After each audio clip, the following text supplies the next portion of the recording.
Bueno, buenas noches de nuevo. Gracias a todos ustedes por estar aquí una vez más.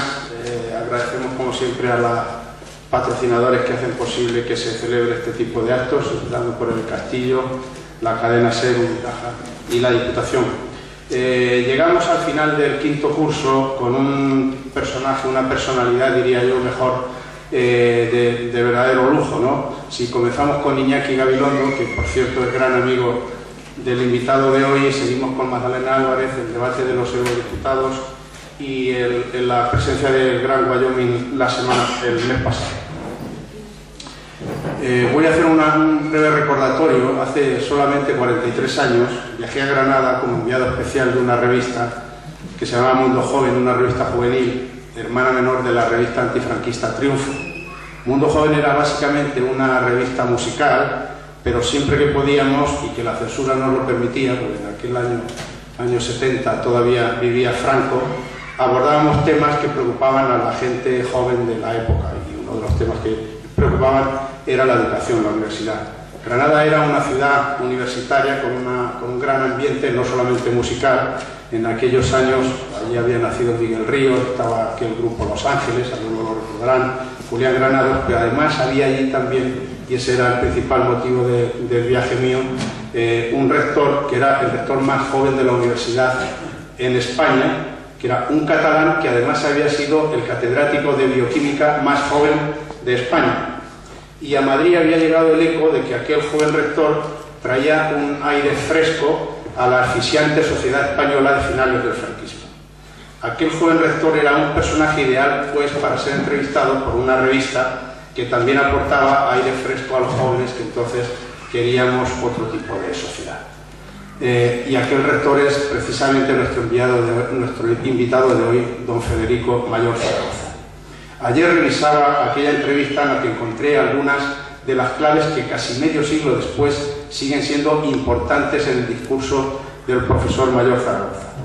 Lo primero que me contaron cuando empecé a averiguar quién era la personalidad de ese nuevo rector, me dijeron que había instaurado una costumbre que era muy poco habitual en la época, que era abrir 2 veces a la semana su despacho para que cualquier persona que quisiera, fuera bedel, fuera un catedrático, un profesor o la misma señora de la limpieza, pudiera ir a hablar con él. Y me contaban, y así está escrito, que había noches que le daban las 11 de la noche con la puerta abierta y escuchando a la gente. Por cierto, qué bonita palabra, la palabra escuchar. Mayor Zaragoza me habló en la entrevista de las dificultades del individuo para su desarrollo integral en una sociedad de consumo, en el año 70, del vacío de los jóvenes al afianzar su vida sobre bases materiales, son palabras textuales de él, del derecho y la obligación de los jóvenes a disentir, de la internacionalización de los criterios y actitudes de los jóvenes gracias a los medios de comunicación nacidos del superdesarrollo tecnológico. Es decir, ya hace 43 años, el profesor Mayor Zaragoza hablaba de mundanización, globalización y desarrollo tecnológico. Conceptos todos ellos, como digo, que están presentes aún en el discurso del profesor Mayor Zaragoza. Catedrático, no les voy a leer toda su biografía porque es amplísima, pero al fin es catedrático, rector, investigador, diputado, ministro con Adolfo Suárez, eurodiputado, escritor, miembro de numerosas instituciones internacionales y uno de los cargos de mayor relevancia que ha ocupado es el de director general de la UNESCO durante 12 años. A su regreso a España, en el año 2000, creó la Fundación para una Cultura de Paz, de la que es presidente. Y desde esa plataforma, el profesor Mayor Zaragoza ha desplegado una intensa actividad.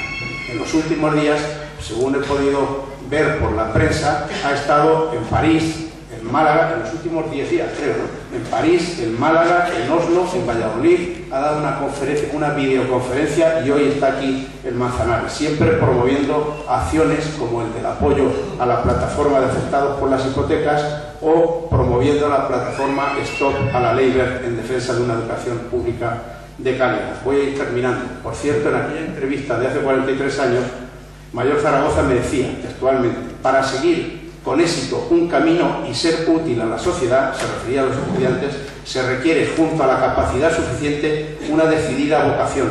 Sin ella se fracasa a corto o largo plazo. Justamente lo contrario de lo que predica Wert. que no hay que hacer caso a la vocación, sino elegir los estudios que vayan a posibilitar ganar más dinero. Mayor Zaragoza, para terminar, forma parte de este grupo ejemplar de personas mayores en años y jóvenes en espíritu que han llamado a la indignación, al compromiso y a la reacción contra el mundo en crisis en el que vivimos. Dos de esos buenos amigos de Mayor Zaragoza han desaparecido tristemente en las últimas semanas, Stefan Hessel y José Luis San Pedro.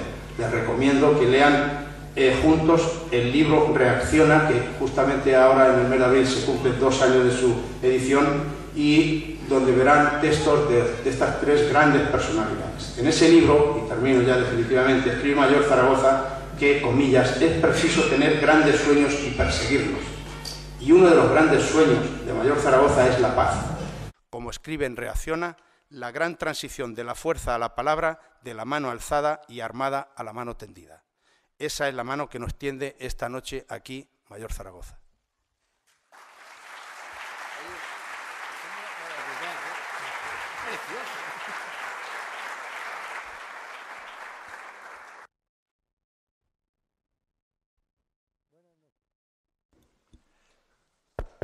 Buenas noches a todos. Quiero decirles en primer lugar que estoy aquí encantado, porque venir a Manzanares, venir a este castillo que yo desconocía, pero el castillo de Pilas Bonas era porque aquí se encontraba buena agua para, según me acaban ahora mismo de comentar, para los abrevaderos. Qué bien que esta invitación venga de uno de los periodistas más notorios de la España contemporánea. Lo digo con toda sinceridad,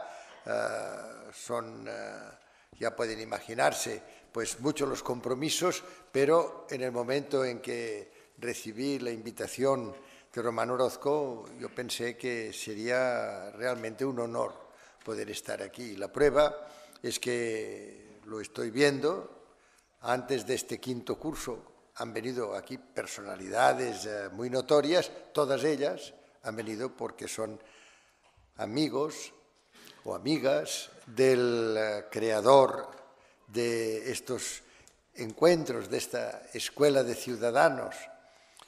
Escuela de Ciudadanos, cuadernos de ciudadanía, todo esto son una serie de iniciativas que yo quiero aplaudir en público, porque realmente creo que en estos momentos, si algo es oportuno, es decir a todos, pero especialmente a los jóvenes, que ha llegado el momento de un gran cambio, de una gran inflexión histórica, que es pasar de ser ciudadanos de un lugar muy concreto, de una confinación, porque estamos hasta ahora, hemos estado siempre confinados, tanto territorial como intelectualmente, en unos kilómetros cuadrados, 50, 60, 100, y pasar a ser ciudadanos del mundo en su conjunto. De este mundo que es cada vez más complejo, pero es cada vez también más atractivo, y que hasta ahora no se vislumbraban soluciones. Cuando Román Orozco me hacía preguntas, hace 43 años, él lo ha dicho, yo no me hubiera atrevido a hacer 43 años, Dios. Bueno, pues cuando me hacía estas preguntas, ya vean ustedes que tenían ya esta preocupación lógica en un periodista de calidad de cómo podíamos esclarecer un poco los horizontes que no es que fueran sombríos, pero eran brumosos. Estábamos, y esto lo dijo muy bien don Juan Rof Carballo, estábamos como en la cornisa, él decía, estamos en cornisas frente a la bruma. Y era verdad, porque nuestra capacidad de ver, nuestra capacidad de otear en aquel momento el horizonte era muy escasa. Esto ha evolucionado mucho. Yo creo que es un gran acierto el que hace 5 años se haya pensado en tener anualmente en Manzanares esta Escuela de Ciudadanos, y a mí me complace mucho tener hoy la posibilidad de esta contribución. Cuando hablamos con Román Orozco de cómo podríamos vincular Escuela de Ciudadanos con mi intervención, yo le dije que me gustaba conciencia global, ciudadanía mundial. En efecto, yo estoy promoviendo ya desde hace años el que haya ya como algo que forma parte de nuestra vida cotidiana, el ver el conjunto de la humanidad, porque la mayor parte de los problemas, de las cuestiones, de los fenómenos, hoy no tienen fronteras y tenemos que tener en cuenta, por tanto, a todos los que comparten con cada uno de nosotros estas características, estas facultades distintivas de la especie humana, las que permiten ser los ojos del universo.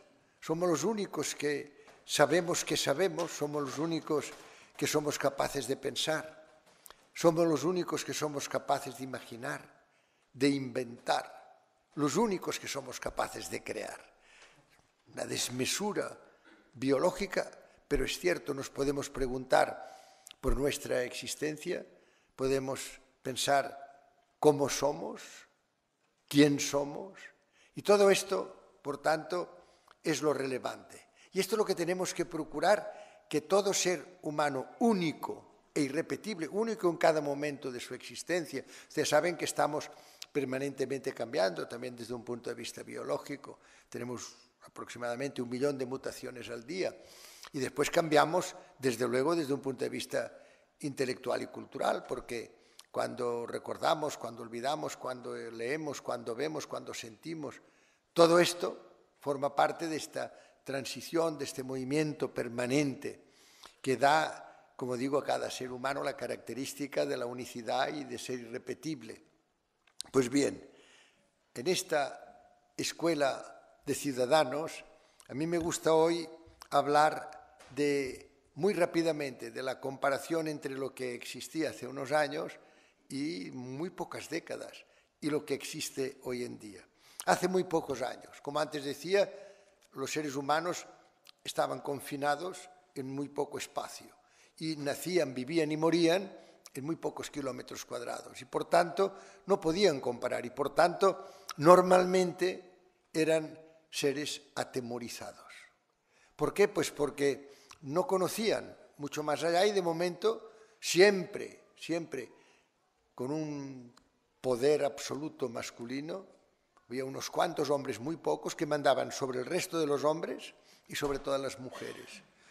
La aparición de la mujer en los escenarios del poder ha sido siempre anecdótica, fugaz y además ha sido mimética. O sea que hay muy pocos ejemplos en la historia de mujeres que hayan mandado de acuerdo con, o hayan decidido de acuerdo con estas características inherentes a la mujer, a la condición de mujer, esta medida normal de respeto extraordinario a la vida, porque son ellas las que la dan, pero además, sobre todo, en general, aplazan, al menos, a veces también están indignadas y también sienten deseo de utilizar la fuerza, pero qué pocas veces lo hacen.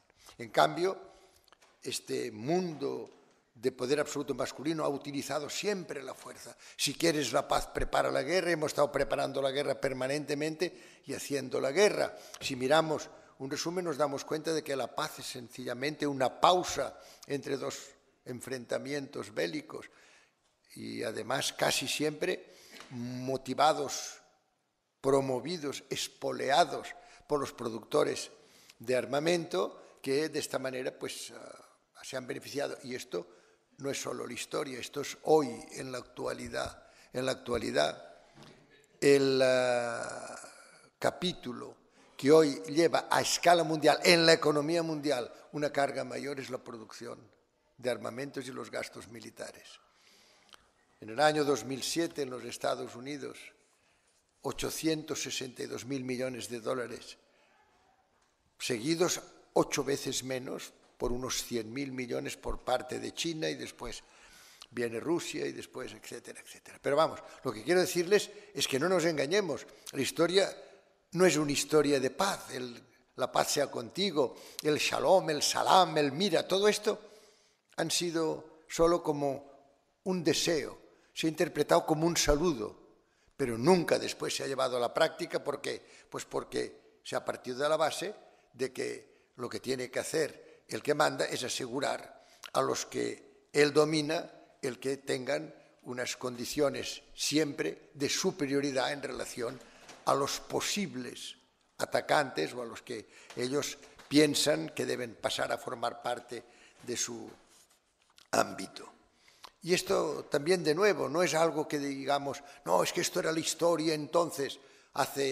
Cuando este lugar donde estamos me decían que es del siglo XI, fíjense ustedes, si estas paredes hablaran, valdría la pena, mucho más que escucharme a mí, valdría la pena decir, ¿qué es lo que saben estas piedras? Bueno, pues fíjense que no es que haga tantos años, que desde luego en aquella época era igual, era siempre la fuerza, siempre. Pues cuando pensamos en ahora va a ser un siglo, en la Primera Guerra Mundial, cuando se termina, el presidente de los Estados Unidos, Woodrow Wilson, dice, ¡qué disparate! Ha habido muertos, fue una guerra además de exterminio, porque estaba en una guerra de trincheras, la gente, los soldados iban muriendo prácticamente por aquellas condiciones, a veces de inanición, porque era, ya les digo, una guerra terrible. Y al acabarse, Woodrow Wilson dice, se ha acabado, y hace un convenio para la paz permanente y llega desde Nueva York a Brest y llega diciendo, señores, se ha terminado, esto nunca más va a poder pasar, no podemos ser que nos hayamos enfrentado de tal manera que hay millones de muertos, esto no puede ser. Y inmediatamente le dicen, oiga, señor presidente, que usted ha venido aquí a decir que la paz y tal, pero aquí lo que tenemos que hacer es armarnos para ser más fuertes y evitar que Alemania... Pero si es que ahora vamos a crear la Sociedad de Naciones, esto se ha acabado. Ahora, a partir de ahora será por la diplomacia como resolveremos todos. Señor presidente, a usted le hemos elegido para la seguridad de Estados Unidos, no le hemos elegido para que se convierta usted en la adalid de la paz en todo el mundo.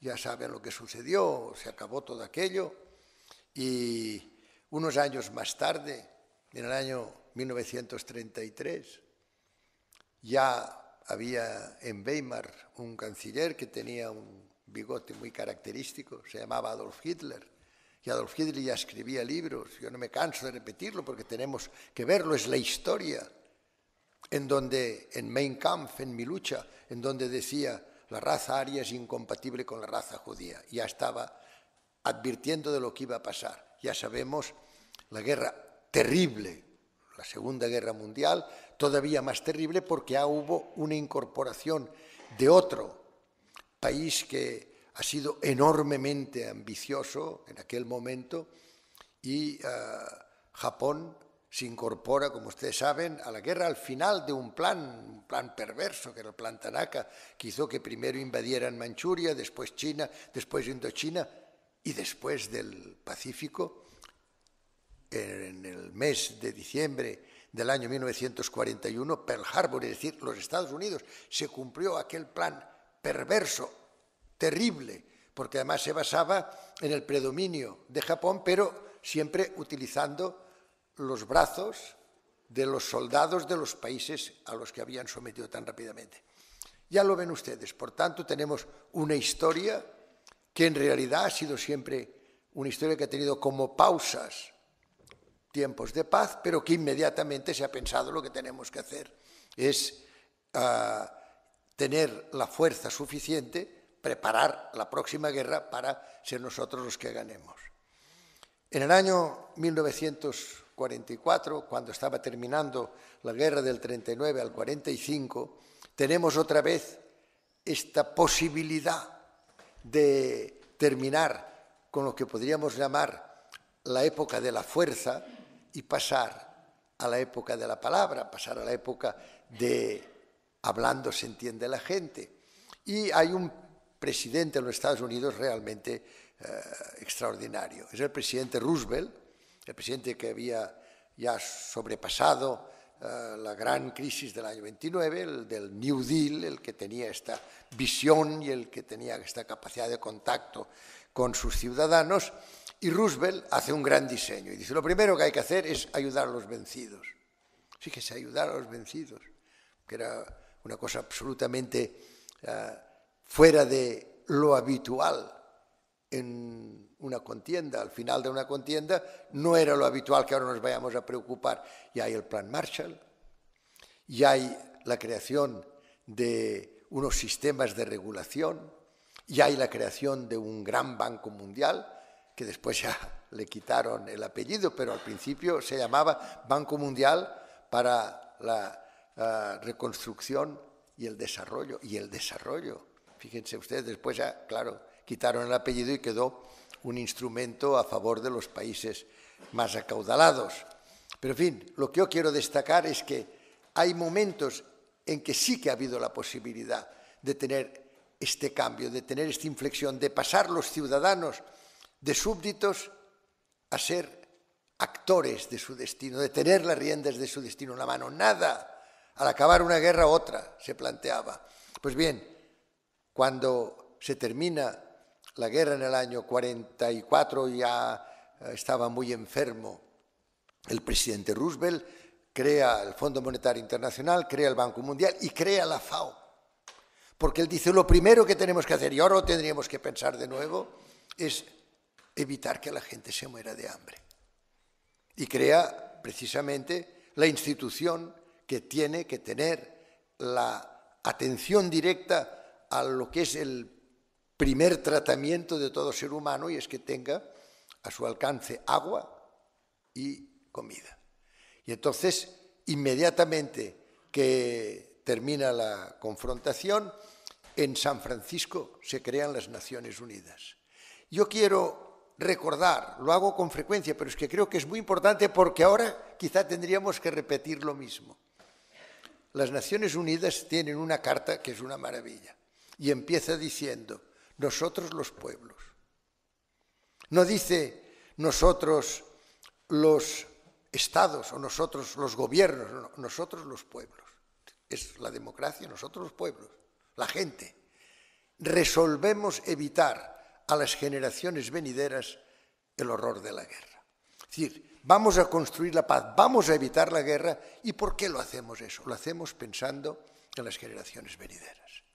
Esto es lo que ahora, con tanta prima de riesgo y tanta situación de las acciones, nos estamos olvidando de las generaciones venideras, nos estamos olvidando de la habitabilidad de la tierra, nos estamos olvidando de las condiciones, incluso desde un punto de vista conceptual, en que van a vivir las generaciones que ahora son jóvenes y las que van a venir.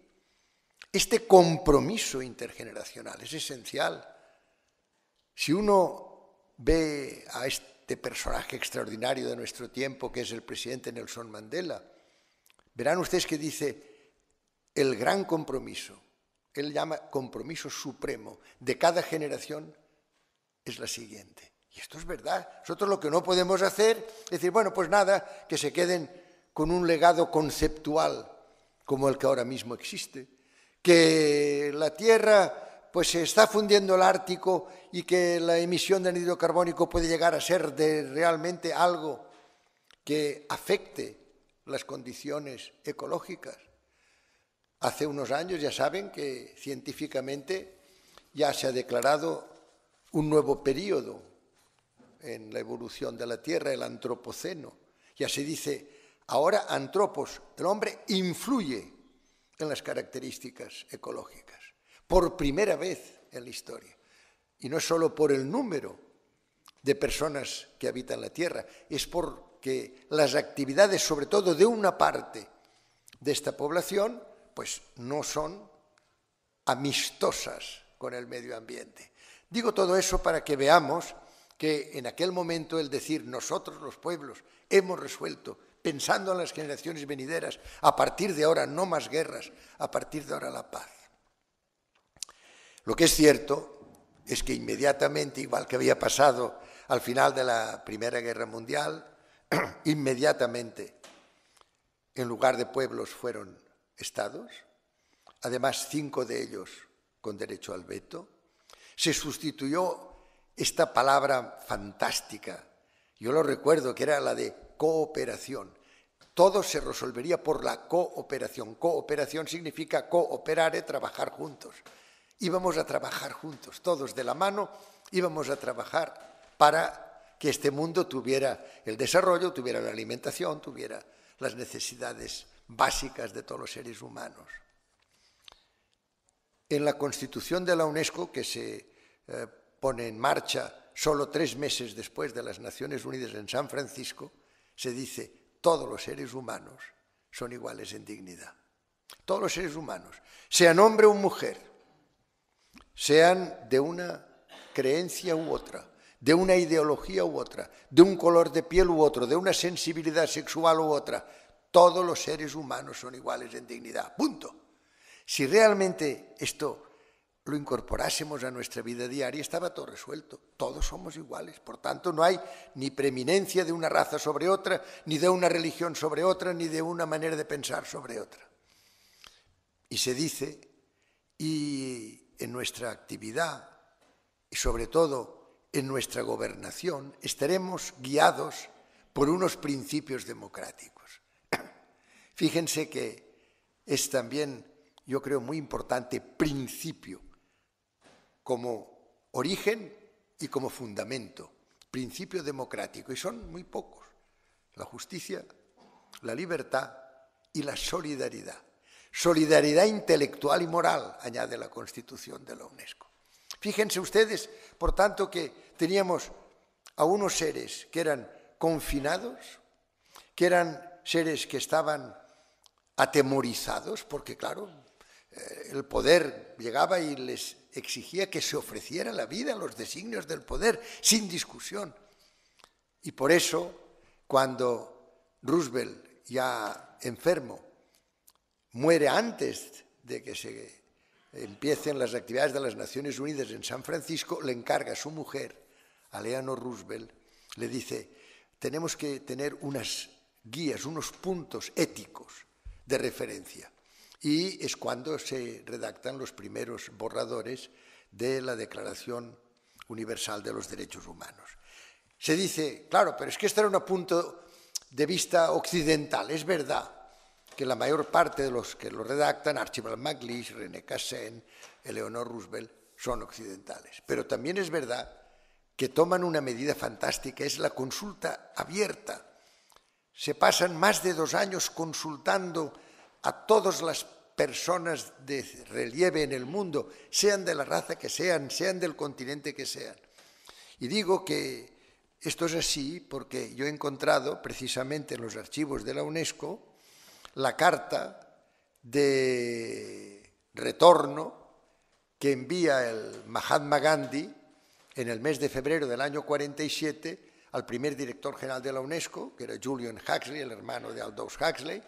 Le envía diciendo: he leído este borrador, me parece bien, hace alguna observación, y después hace un comentario muy importante. Dice: he comentado este borrador con la persona más inteligente que conozco.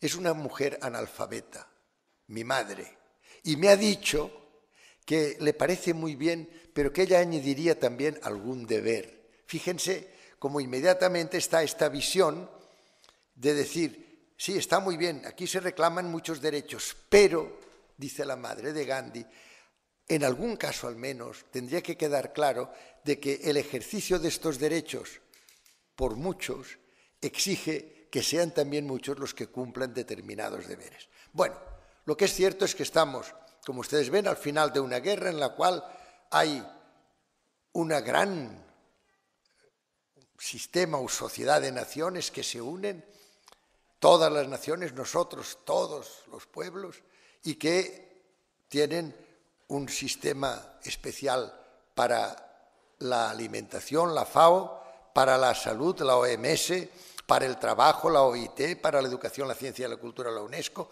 para el desarrollo, el Programa de Naciones para el Desarrollo, UNICEF para los niños y la infancia, estaba todo perfectamente establecido.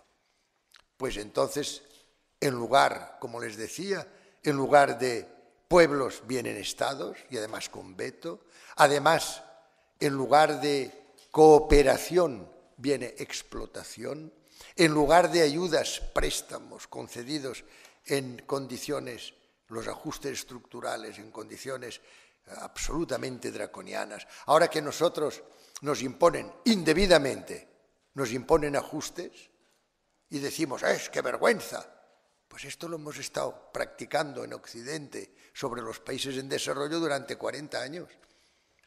El ajuste estructural, que eran las exigencias del Banco Mundial para darte un crédito, el ajuste estructural implica privatización, reducción de los efectivos administrativos y obras de infraestructura que, como ustedes no las pueden hacer porque son subdesarrollados, se las hacemos nosotros.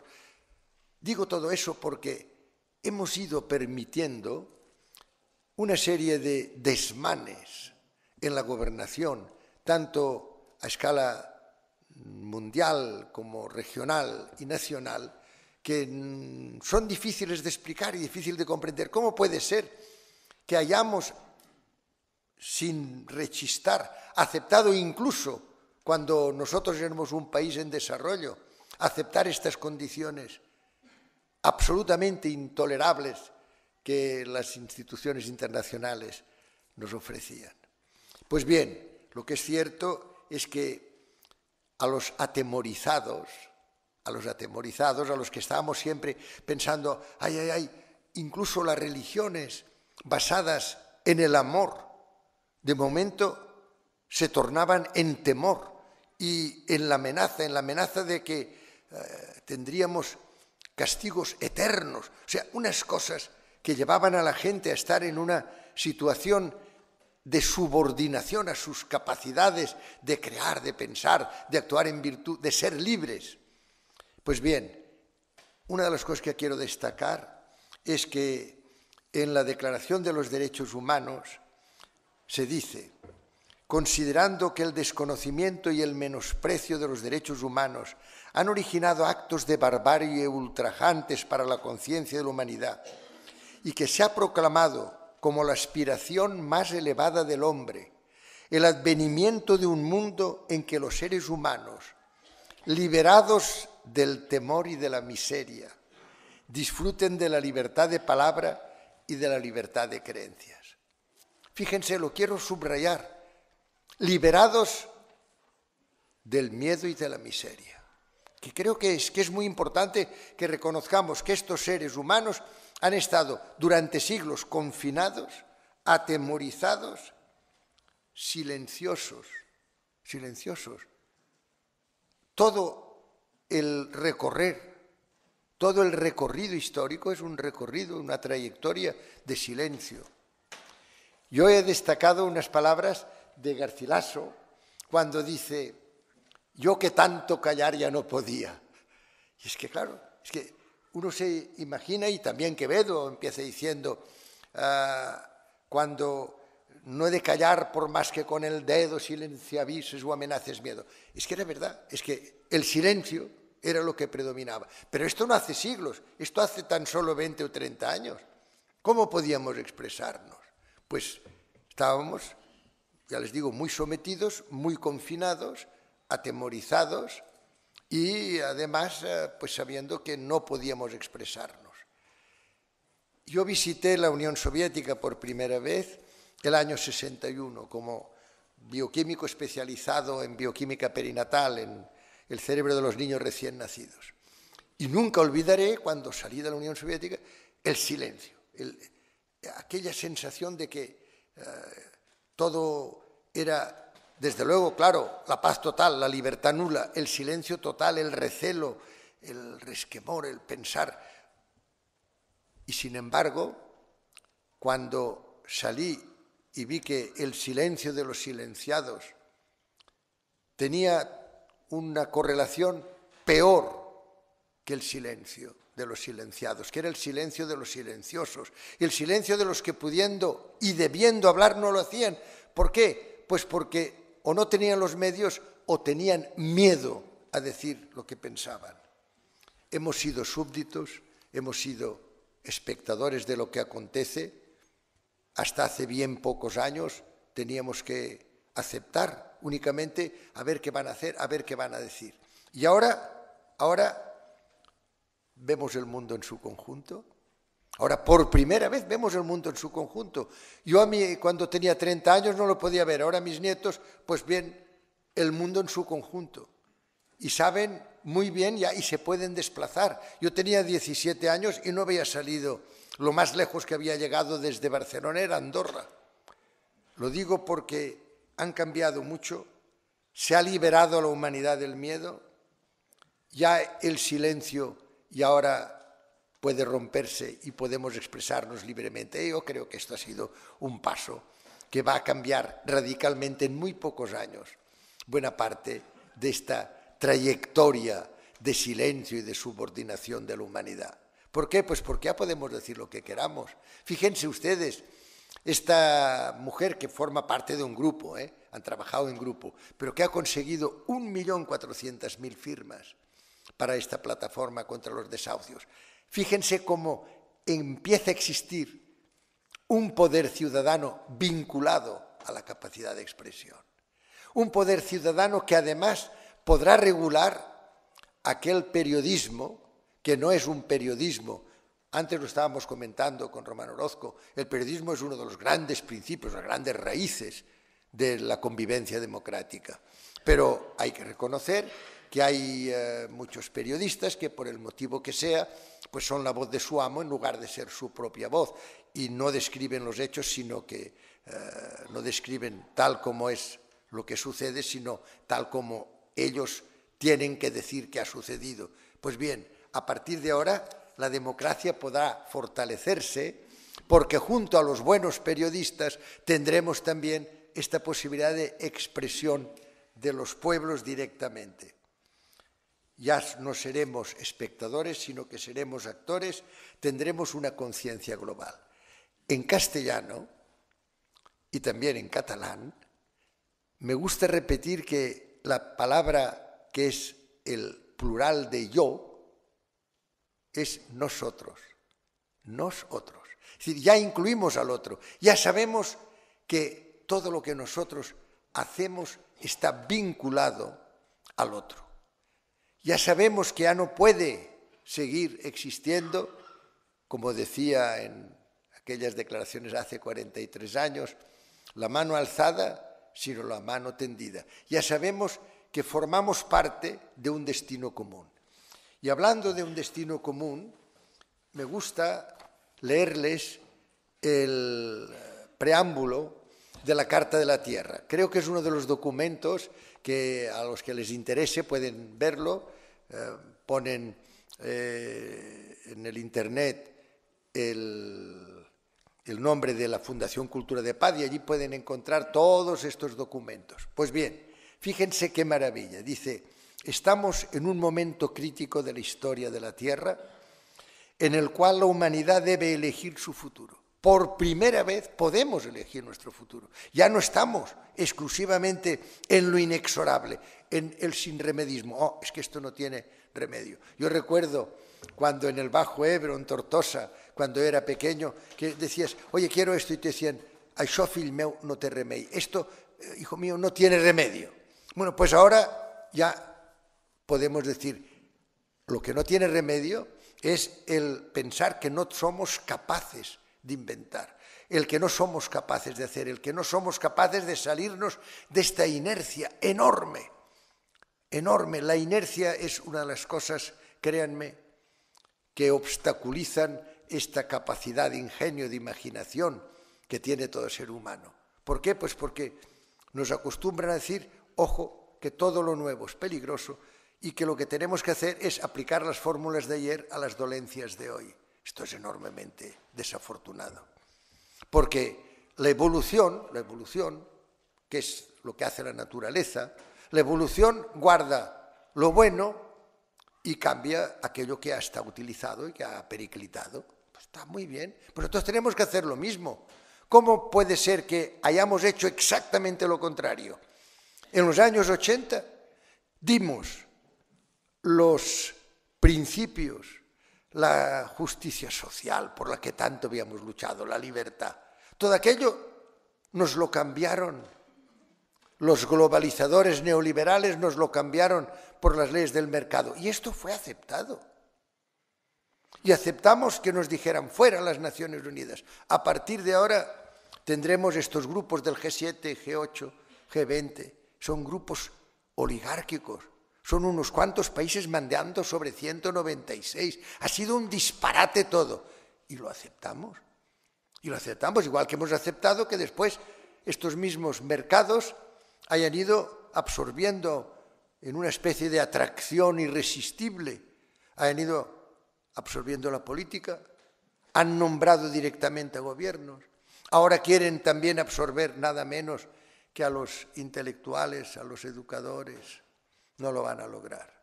No lo van a lograr. Yo creo que quizá la economía ha podido absorber a algunos políticos, no a todos, pero que desde luego ahora se encontrarán con que los intelectuales, los educadores, los artistas, los creadores, los periodistas, vamos a decir que no podemos pensar en que también haya este cambio del valor por el precio, del valor por el precio. Lo decía hace un momento en unas declaraciones, don Antonio Machado lo resumió de una manera genial, es de necio confundir valor y precio. Han sido necios, y hay que decírselo, han sido necios. En el año 91, que era un momento tan bello desde un punto de vista de posibilidades nuevas, había acabado la Guerra Fría, aquellas dos superpotencias que estaban permanentemente pensando incluso en la guerra de las galaxias, gracias a esta genialidad de Mikhail Gorbachev, sin una gota de sangre se había hundido aquel imperio soviético. Y yo recuerdo que escribí, se ha hundido un sistema que basado en la igualdad se había olvidado de la libertad. Pero dije, espero que el que se basa en la libertad y se ha olvidado de la igualdad, ahora aprenda la lección y rectifique. Fue al revés. Al contrario, se dijo, ahora nada de 196 países, 6, 7, 8. Pusieron, como les digo, al sistema de Naciones Unidas en su conjunto al margen.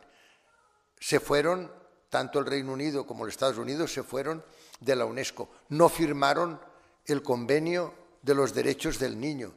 Una cosa. ¿Por qué? Pues porque el Partido Republicano de los Estados Unidos pensó que había llegado el momento de tomar en sus manos. Estos son los mercados. Cuando hablamos los mercados son unos cuantos que tienen todo el poder energético. Solo la ExxonMobil es una compañía que maneja más del 28% de todos los combustibles del mundo, que tienen un inmenso poder, ya lo he mencionado antes, desde un punto de vista militar. Los Estados Unidos, más de 800.000 millones de dólares al año, tienen un inmenso poder financiero. Morgan vuelve a tener más del 20% del grupo mundial, de lo que se llama el sharing mundial.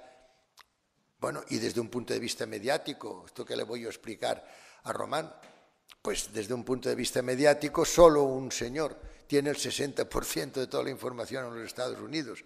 Les digo todo eso para que veamos que sí que se puede, porque lo que hemos es progresivamente en Occidente nos hemos sometido a unas pautas de deslocalización productiva. Hemos ido diciendo, como aquí ganamos más dinero, por codicia hemos convertido a China, que es un país enormemente radical desde un punto de vista de estructuras y donde las condiciones laborales no las miramos, ni el respeto a los derechos humanos, únicamente se ha convertido en la fábrica del mundo. Pero eso también lo tenemos ahora que tener en cuenta. Era la fábrica del mundo. Ahora ya empieza a ser la fábrica para el mundo. Es muy distinto. ¿Por qué? Pues porque ahora hace lo mismo, que le encargamos, pero además nos dice, además lo he mejorado tecnológicamente. Porque la capacidad tecnológica y de innovación de China empieza a ser tan importante que eso puede cambiar enormemente la configuración económica a escala mundial. Igual que una reciente advertencia del presidente Obama. Ha dicho, dentro de 8 años, Estados Unidos ya no importará carburantes. ¿Usted sabe lo que esto significa? La mayor parte, ya saben ustedes, incluso esta vergüenza de la guerra de Irak, basada en mentiras, se hizo pues porque Irak tenía mucho petróleo, tenía unos yacimientos muy ricos, también los tiene Irán. Ojo, porque Irán la bomba atómica no la tiene, pero lo que sí que tiene unos yacimientos tan ricos o más en cuanto a reservas que Arabia Saudita. Digo todo eso para que veamos que hoy ya aquellos seres confinados que no sabían lo que pasaba, que no sabían lo que sucedía, que no podían expresarse, que estaban atemorizados, hoy todo eso está cambiando. Hay razones ya, razones muy claras para la esperanza.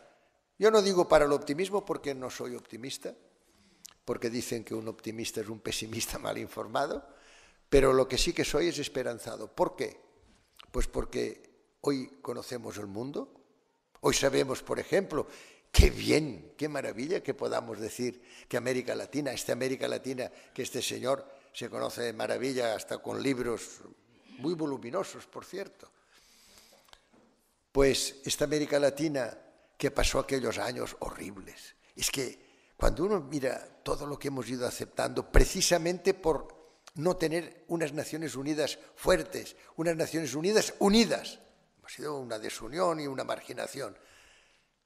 Yo he vivido muy directamente episodios de la Operación Cóndor, del Plan Cóndor en América Latina. Créeme que son cosas. ¿Cómo puede ser que se haya aceptado el que se sustituyera a presidentes democráticamente elegidos, se les sustituyera por dictadores, juntas militares, personas como Videla, como Masera? ¿Cómo puede ser que se haya aceptado? Pues todo esto era así. Ahora, fíjense, ahora América Latina ya tiene por primera vez la emancipación. Ha constituido la CELAC, la Comunidad de Estados de América Latina y del Caribe. ¡Ah, es una maravilla! Por primera vez.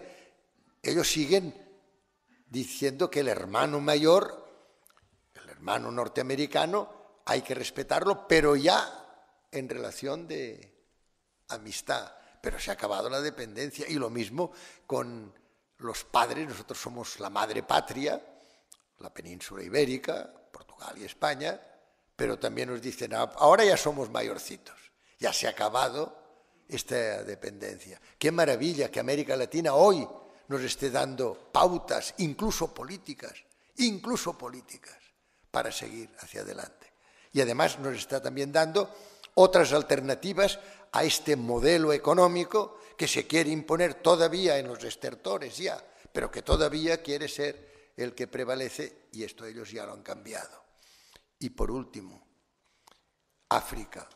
Yo amo África, he aprendido tanto de África, de la sabiduría de África. Qué bien si Europa hubiera cambiado saberes por sabiduría con África. Qué bien estas mujeres que les llamamos ignorantes porque no saben leer o escribir en las lenguas coloniales, pero que tienen una sabiduría y una valentía extraordinaria. Bueno, pues este mundo hoy lo conocemos, hasta hace muy poco no lo conocíamos, hoy lo conocemos y además no solo lo conocemos, sino que podemos tener un papel de vigías, podemos tener un papel de torre de observación cara al futuro, podemos anticiparnos, podemos evitar, saber para prever para prevenir. O sea que, por tanto, y resumiendo, hoy tenemos la visión del mundo, podemos tener una conciencia global.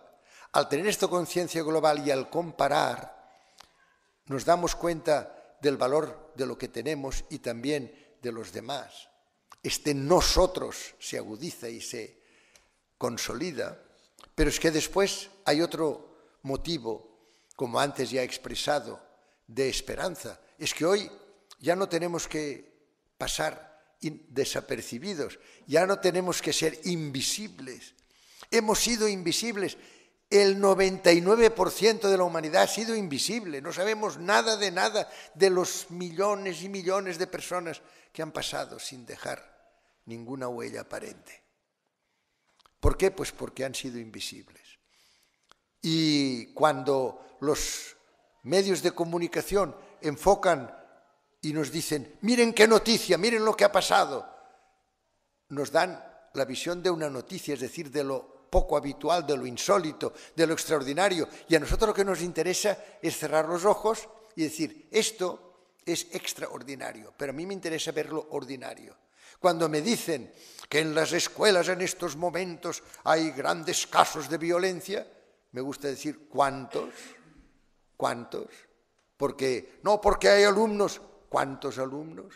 Porque hay 9 millones de alumnos en España en los distintos grados educativos. Porque cuando me dicen, y es que estos maestros, hay 860.000, al menos los había, ahora quizá ya menos, pero 860.000 educadores en España, docentes de los distintos niveles. En una palabra, hoy los invisibles ya empiezan a dejar de serlo. Yo no olvido nunca lo que dijo el profesor Bernard Long cuando le dieron el Premio Nobel de la Paz en 1985. Dijo, en la medida en que seamos capaces de ver los invisibles, seremos capaces de hacer los imposibles. Imposibles hoy, posibles mañana, si somos capaces de ver a los invisibles, de ver todos, de estar todos, no solo unos cuantos privilegiados. Toda la historia ha girado alrededor de este 1% de privilegiados. Ahora tenemos que estar todos. Un poeta catalán que se llama Miquel Martí i Pol, ha muerto hace poco, un personaje extraordinario, decía, el porvenir está por hacer. Es verdad. El pasado ya está escrito. Yo no sé por qué tanta gente... El pasado lo que tenemos que hacer es conocerlo con detalle. La memoria histórica, sí, claro, la memoria histórica. Tenemos que saber lo que pasó para que algunas cosas se repitan y otras no se repitan. Pero lo que tenemos que saber es que el pasado hay que describirlo bien, pero ya está escrito. Ya no lo podemos escribir, lo podemos describir, lo debemos describir bien, pero ya está escrito. Pero el futuro está por escribir. Y el futuro lo podemos hacer nosotros. ¿Por qué? Pues porque podemos inventarlo. Esta mañana he tenido la satisfacción de desayunar con una hija de Robert Kennedy. Yo creo que fueron dos grandes personajes, tanto el presidente John Fitzgerald Kennedy como Robert. Quizá por eso los mataron. Pero precisamente... En el año 63, muy poco antes de que lo asesinaran, el presidente Kennedy decía, dicen que la paz es imposible. Yo digo que no. Yo digo que si vamos todos juntos la paz es posible. Dicen que el desarme es imposible. Yo digo que voy a desarmar a este país. Y añadió, porque no hay ningún desafío que se sitúe más allá de la capacidad creadora de la especie humana. Fíjense qué maravilla. El presidente de los Estados Unidos nos está diciendo, el futuro lo tenemos que inventar. Y no tenemos que esperar a que nadie nos lo invente, nos lo tenemos que inventar nosotros. Y tenemos que llevar a la práctica los derechos humanos. Y los derechos humanos, para llevarse a la práctica, necesitan un contexto democrático. Y la primera condición para este contexto democrático es la igual dignidad de todos y la equidad.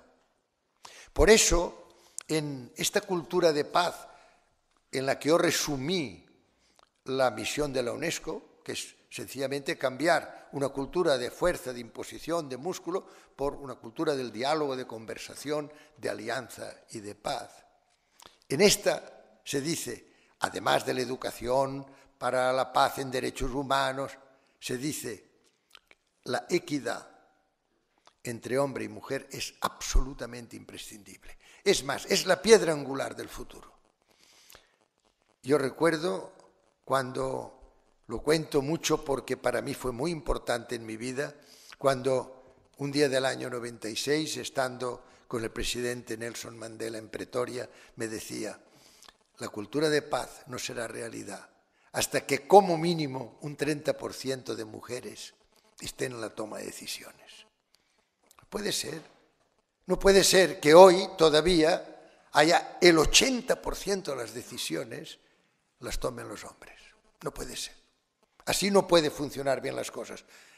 En aquel momento yo hice en la UNESCO un estudio así muy rápido, no llegaba al 5% las decisiones que venían de las mujeres. Es decir, el mundo estaba gobernado en el 95% de las decisiones tomadas por hombres. No puede ser. O sea que hoy ya vemos que está creciendo. Hemos pasado del 15 hasta casi el 15% en muy pocos años, en unos 15 años. Bueno, yo calculo que en 6 o 7 años más ya habrá este porcentaje del que hablaba el presidente Nelson Mandela. Tenemos conciencia global, tenemos más mujeres en la toma de decisiones, tenemos la posibilidad de expresarnos gracias a las modernas tecnologías de la comunicación y de la información.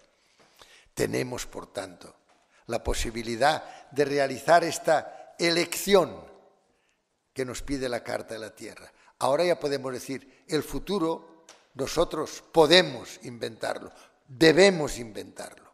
Ya no tenemos que decir, esto no tiene remedio. Sí, nosotros podemos crearlo, porque no existe ningún desafío más allá de nuestra capacidad creadora. Y termino.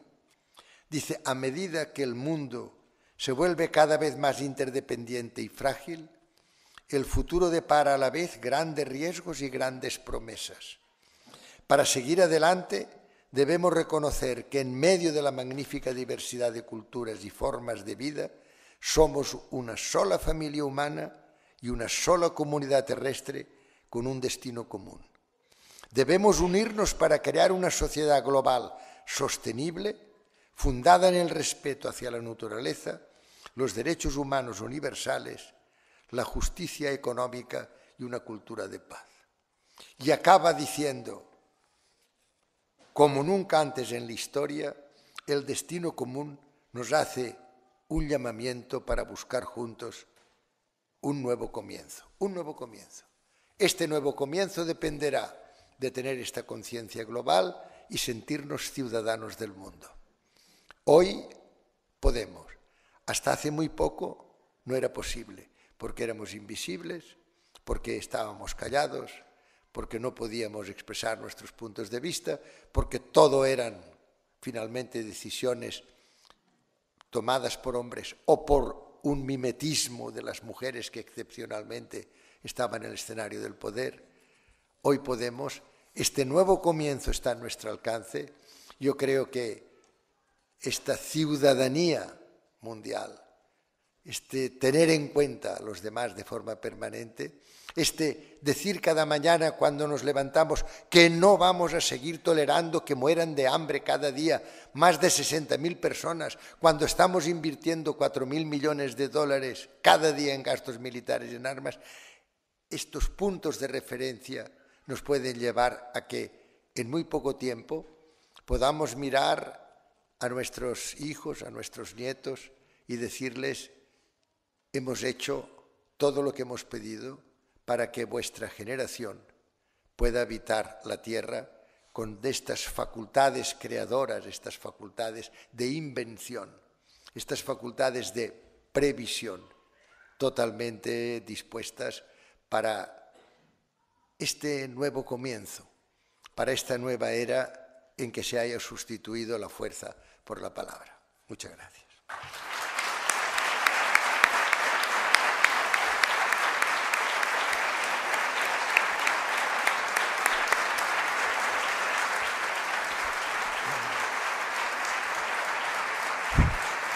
Bueno, muchas gracias. Muchas gracias.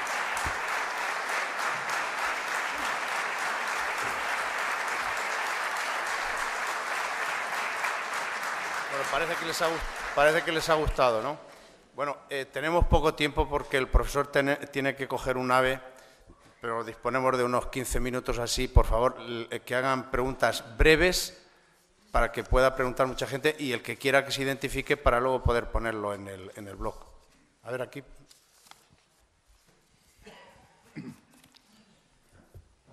Buenas noches, señor. Buenas noches, señor mayor. Perdone pero no estoy acostumbrado a hablar mucho en público. Hace 10 años, en una charla que dio usted, le pude escuchar que en uno de sus múltiples viajes a África dijo que no hacían nada más que visitar a una profesora, una delegación de la UNESCO, una delegación de 20.000... Perdóneme, que es que estoy muy... No sé si se acordará usted del comentario aquel. Sí, sí. Y aquella profesora les hizo el comentario de que no hacían nada más que darle opiniones de cómo tenía que hacer la educación de sus alumnos, pero nunca le habían pedido a ella opinión. Y ella decía que también tenía derecho a opinar. No sé si sabré explicarme lo que quiero decirle, pero en la situación que estamos pasando, este pueblo que está medio adormecido entre el miedo al despido de saldo que han dejado, el miedo al recorte sanitario, el miedo a estos políticos que estamos sufriendo, que están mimetizados por los mercados, no den una explosión, entre comillas, y les quiera pasar lo que aquella vieja maestra, que quieran hacer un poco las cosas a su manera. No sé si me ha entendido, perdón. Sí, sí, lo he entendido muy bien, porque además me ha recordado una anécdota que efectivamente conté. Era una maestra de Ouagadougou, en Burkina Faso, y esto solo lo hace una mujer, tiene la valentía. Estábamos ahí el presidente, los ministros, tal, y el director general de la UNESCO, que era yo en aquel momento, y hablamos de la educación en África. Y la maestra jefa, era la directora de aquel centro, cuando yo acabé de hablar, yo vi que ella sonreía, pero yo pensaba que era de satisfacción y era de ironía, como diciendo, ¿estos qué saben de educación en África? Bueno, y entonces vino y me lo dijo. Me dijo, mire, me ha gustado lo que usted ha dicho, pero ¿usted cree que, hablando de educación en África, tiene que ser la UNESCO la que nos da lecciones? ¿Tiene que ser UNICEF? UNICEF nos da lecciones. Y lo peor, vienen aquí una cantidad de ONGs muy bien intencionadas, pero vienen a hablarnos a nosotros de educación. Yo llevo 25 años, me dijo, aquí explicando, y vienen ustedes a darme consejos en lugar de venirme a pedir los míos. Escuchar. Yo creo que lo que yo en aquel momento estaba recalcando era la necesidad, también lo he dicho antes, Román, al presentar, hay que escuchar, la virtud de escuchar. Bueno, pues esta me parece que ahora tiene usted toda la razón. Uno de los defectos que yo encuentro, y además también lo he dicho, y lo he recomendado, ¿quién sabe educar? ¿Quién sabe? Lo saben los progenitores, los padres, o los tutores en su caso, y los profesores. A los profesores españoles les tendríamos que construir un monumento, porque en el 98% de los casos son gente dedicada, formidable, que además con unas compensaciones y con un tratamiento social a veces que deja mucho que desear. Caramba, a estos tiene usted que consultar, porque sobre todo que me vengan con informes de la OECD, es que claro que me mencionen informes. Según la OECD es un grupo de países desarrollados que bastante hace a ver si dicen algo bueno en economía. En educación no tienen nada que enseñarnos. Bueno, pues yo allí lo que decía era que, tomando inmediatamente la crítica de aquella mujer, vuelvo a decir, fue una mujer, me pasó varias veces, casi siempre las que se atrevían eran mujeres. Yo le dije, dentro de poco tendrá usted noticias mías. Y lo que hice fue que al llegar a la UNESCO dije a todos los expertos, les dije, el manual de la UNESCO fuera, no lo tiren, déjanlo en la biblioteca, en la librería y tal, en una estantería. Pero a partir de ahora seremos la UNESCO de la escucha. Hice Escucha África, Audience África, à l'écoute de l'Afrique.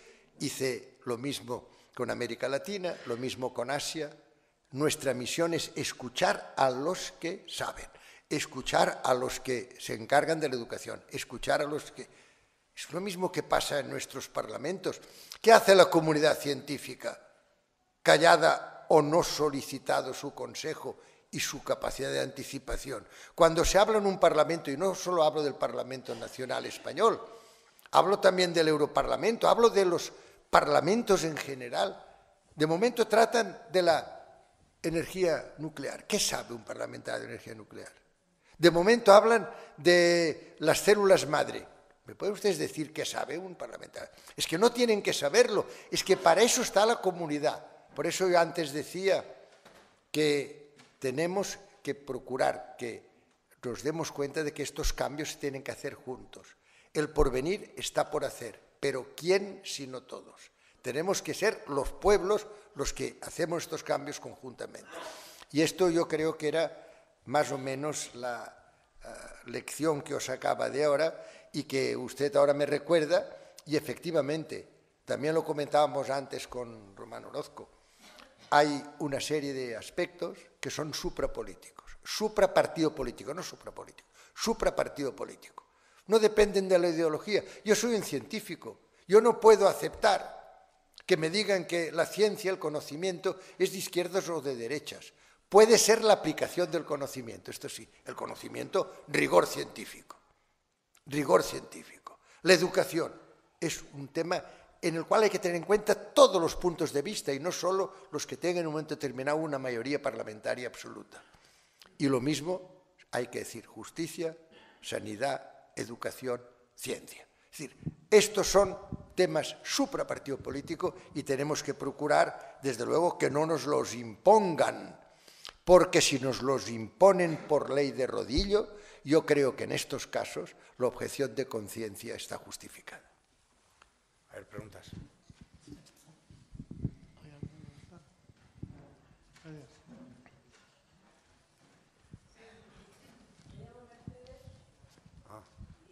Breve, Mercedes, que tenemos poco tiempo. Vale, voy a ser breve. Un momento, es solamente decirle que quizá el miedo de la ciudadanía es porque algunos de los parámetros, precisamente el territorial, se ha cambiado, pero también el de la velocidad. El de la velocidad ha añadido un peligro extraordinario, precisamente la crisis económica se deriva de eso, del movimiento rápido de los capitales a la velocidad de la luz y al toque de una tecla. Y entonces, el hecho en sí del desfase tan tremendo que existe con el mundo de los mercados precisamente y la ciudadanía, con los intermediarios de los políticos que parece ser que no tienen poder ninguno porque se lo entregaron a los mercados, el miedo de la ciudadanía yo creo que es total y bastante extendido, más que lo contrario. Perdone por su esperanza, porque yo creo que la deberíamos tener, pero algunos de nosotros la hemos perdido hace mucho tiempo, desde que el imperio americano decidió ser imperio. Gracias. Tiene usted razón, pero de nuevo yo precisamente me he esforzado en decirles que todo esto es Occidente. Y Occidente representa el 18% de la Tierra. Y lo que pasa es que hemos sido el barrio próspero de la aldea global y nos hemos pensado que todos los problemas eran de Occidente. China está fuera de esto, está fuera India, fíjese, India, 1.500 millones de habitantes, están fuera. Y hoy tenemos a los BRIC, que se llama, tenemos a Brasil, tenemos a Rusia, la Federación Rusa, si usted mira el mapa se dará cuenta. En una palabra, ya está bien de pensarnos que somos el centro del mundo y que todo depende de nosotros. Precisamente, yo creo que estamos viviendo los estertores de un sistema que afecta especialmente a Occidente.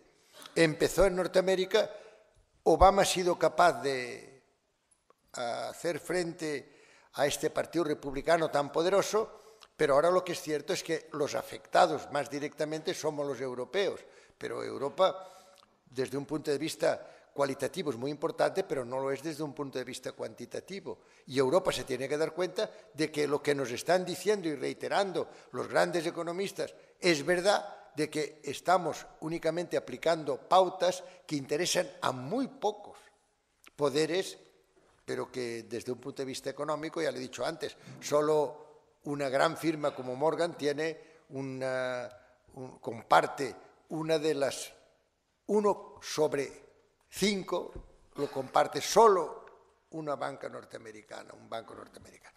Bueno, pues yo lo que le quiero decir es que tenemos que empezar a pensar, y de nuevo me gusta mucho lo que el presidente Obama ha dicho en su discurso de segundo mandato, ha dicho Estados Unidos tiene que empezar a pensar que ahora tiene que ir de la mano de otros muchos países ya no delante necesariamente. Yo creo que habrá en muy poco tiempo esta reconsideración de lo que el mundo representa. Tendremos todos que hacer un esfuerzo muy grande para que China se mantenga en sus lugares sin extralimitaciones que pueden ser peligrosas. A mí no me preocupa nada Corea del Norte, a mí la que me preocupan son estos grandes poderes, que además son poderes muy difíciles, muy opacos. Lo digo como presidente, en estos momentos soy presidente de la Comisión Mundial contra la Pena de Muerte, y a mí me dan información todos los países, todos, menos China. Es que es tremendo, es que esto de que lleguemos a un gran país, a un país de más de 1.000 millones de habitantes, de los que no sabemos prácticamente nada, y como por codicia nos va bien, pues nosotros llegamos allí llegan los reyes, los jefes de Estado, los jefes de gobierno, los ministros, todos tal, a ver si sacamos más tal y si nos sale más barato.